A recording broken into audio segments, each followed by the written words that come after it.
Halo sahabatku, apa kabar kalian hari ini? Harapan saya kalian semua tetap sehat dan tetap semangat untuk beraktivitas di hari ini. Oke, di video kali ini seperti biasa saya akan berbagi pengalaman tentunya dan berbagi edukasi seputar GERD anxiety, psikosomatis, eh, panic attack yang kalian alami atau serangan panik yang kalian alami. Oke, di video kali ini saya akan membahas, mungkin beberapa dari kalian bertanya, apakah penting, apakah perlu untuk berobat ke psikiater gitu ya. Oke, jadi menurut saya dan menurut pengalaman saya pribadi, eh, namun kita tentunya pasti berbeda-beda pandangan. Sebelumnya telah saya sampaikan bahwa eh, saya ada penolakan dari dalam diri setelah saya direkomendasikan untuk berobat ke psikiater gitu ya. Dan teman-teman perlu ketahui, setelah saya bolak-balik ya ke vaskes pertama atau di puskesmas gitu ya, menangani soal lambung saya sekitar kurang lebih 3 bulan gitu ya, apa 4 bulan, dan akhirnya dari dokter umum gitu ya menyarankan saya atau merujuk saya, merekomendasikan ke psikiater saat itu ya. Nah, disitulah yang saya pernah cerita sebelumnya. Di situ saya jujur sempat penolakan juga ya kepada dokter umumnya saat itu, karena pertama saya ini orang yang istilahnya tidak merokok, tidak minuman keras gitu ya. Kemudian ya begitulah, intinya saya itu berpikir sebelum kena gerakan anxiety ini saya pikirannya bagus-bagus aja, atau tindakan saya atau perilaku saya baik-baik. Ketua dalam hal kerohanian, eh, kemudian juga di dalam pekerjaan juga, ya kerjanya ya begitulah, posisi yang baik gitu ya. eh, Disitulah penolakan saya, kok saya bisa dirujuk ke psikiater gitu ya. Jadi saya sempat muka saya sempat kayak kelihatan mau marah gitu ya sama dokternya, hati saya nggak menerima gitu ya. Akhirnya saya pulang ke rumah dan malamnya itu jujur saya sulit tidur memikirkan akan hal ini. Dalam hati saya berkata, kok bisa ya saya sampai dirujuk ke eh, psikiater gitu ya. Saya sampai kayak, masa sih Tuhan saya ini gila gitu ya. Sebelumnya saya belum tahu rupanya di dunia kejiwaan itu eh, banyak banyak eh, banyak macamnya juga gitu ya, banyak diagnosanya juga. Jadi nggak selamanya ketika kita eh, berobat ke psikiater atau ke rumah sakit jiwa itu selalu dinyatakan gila, tidak. Dan saya pelajari gitu ya, mencari referensi, rupanya di kejiwaan itu banyak macamnya juga ya. Jadi nggak selalu ketika kita berobat ke psikiater tuh gila, tidak teman-teman. Jadi teman-teman jangan takut, atau kalian jangan takut bahwa kalian itu gila gitu ya, walaupun jujur dalam hati kalian tuh terjadi penolakan.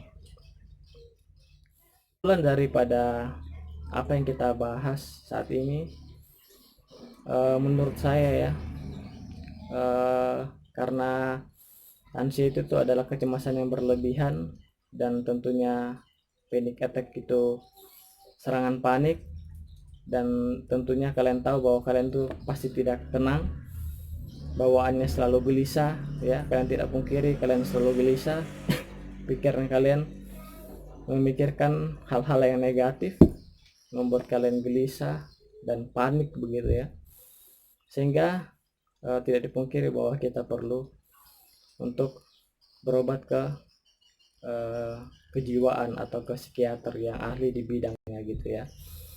Nanti kalian akan menjalani terapi obat sama seperti pengalaman saya pribadi gitu ya. Jadi apa yang saya sampaikan ini semua pengalaman pribadi saya. Saya tidak berani mengajarkan atau memberitahukan kalau saya tidak alami dulu gitu ya. Jadi saya harus alami dulu baru saya berani untuk memberikan edukasi atau berbagi informasi gitu ya. Nah, kalian pasti pikir nanti saya jadi kecanduan obat gitu ya. Nah, teman-teman tidak perlu takut untuk kecanduan obat. Mengapa? Karena seorang atau dokter atau yang ahli di bidang kejiwaan ya, mereka lah apakah itu mereka itu dari institut negara kita Indonesia atau bahkan yang WHO atau institut kejiwaan, lembaga kejiwaan internasional begitu ya. Tentu mereka sudah meneliti ya, ilmuwan-ilmuwan itu sudah meneliti tentang dosis dan tentang cara penggunaan obat tersebut dan berapa lama penggunaan obat tersebut dan apakah obat tersebut akan mencelakai tubuh kita atau tidak. Nah, mereka sudah meneliti itu.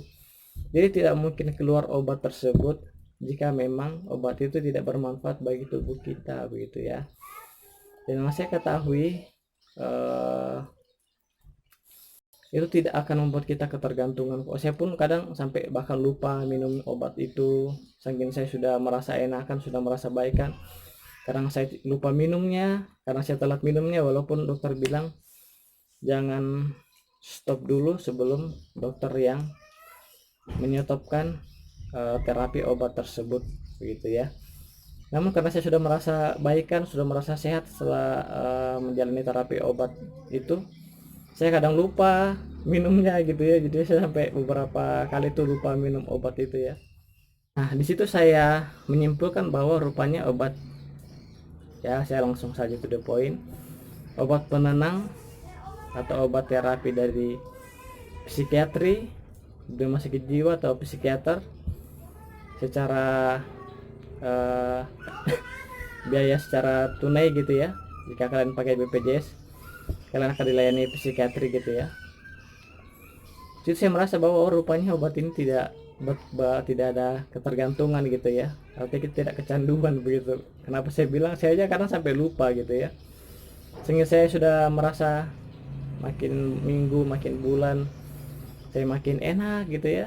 Jadi kan saya sampai lupa minum obat itu gitu ya, walaupun dokter bilang jangan berhenti sebelum dokter yang menghentikan obat tersebut ya. Jadi kesimpulannya lagi ya, yang ini yang terakhir adalah semua tergantung kepada kalian ya. Saya tidak mengharuskan atau saya tidak ngotot dengan opini saya bahwa itu penting ya. Namun jika kalian bertanya kepada saya, bagi saya itu penting sahabat ya. Bagi saya itu penting untuk, namun tergantung juga jika kalian memang sudah tidak tahan lagi mengalami kegelisahan kalian, mengalami kepanikan kalian, mengalami kecemasan kalian ya. Jika kalian bertanya kepada saya sarankan deh untuk berobat ke psikiater atau berobat melalui asuransi kesehatan kalian ya, yaitu BPJS seperti itu. Intinya bagi saya itu penting ya untuk kalian selain kalian berobat lambung kalian atau pengobatan herbal pada lambung kalian, menurut saya itu kalian juga perlu untuk berobat ke ahli kejiwaan ya, atau juga bisa ke hipnoterapi ya di tempat-tempat kalian. Jadi mungkin ini saja video yang saya bisa bagikan. terserah kepada kalian ya, kalian yang menentukan. Jujur saya tahu pasti kalian bakal ada penolakan dalam diri kalian pasti merasa malu gitu ya. Nanti saya akan bahas di video tentang pengalaman saya berada di rumah sakit jiwa tuh. Jujur sangat apa ya, berkesan sekali dan saya tidak akan lupakan itu. Duduk antri bersama dengan pasien-pasien di rumah sakit jiwa itu apa ya, pengalaman yang aduh bikin saya tuh kayak oh begini ya rupanya. Tapi nanti saya akan bahas untuk tema itu di video selanjutnya. Oke, jadi tetap simak video yang saya bagikan. Semoga video saya ini dapat bermanfaat dan dapat menjadi referensi atau edukasi bagi kalian, sehingga proses kesembuhan kalian bisa ada progres gitu ya, ada peningkatan, bukannya penurunan, tapi kalian harus memiliki peningkatan minggu demi minggu, bulan demi bulan, atau hari demi hari. Kembali lagi, kesembuhan kalian adalah ditentukan oleh diri kalian sendiri, bukan ditentukan oleh obat atau makanan ya. Namun ya kalian juga perlu terapkan pola-pola makan seperti yang telah saya bagikan videonya ya. Pola makan, pola pikir, pola hidup itu kalian harus terapkan di dalam proses recovery tubuh kalian dan kalian mencapai kesembuhan kalian. Oke, sampai ketemu di video yang selanjutnya. Terima kasih telah menyaksikan video ini. Kalian boleh subscribe ya, untuk mendukung saya untuk berbagi pengalaman di video yang selanjutnya.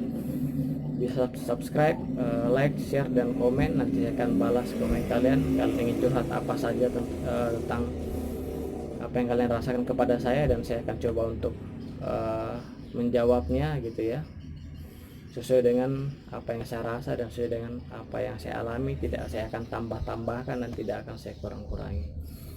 Oke, itu saja. Terima kasih.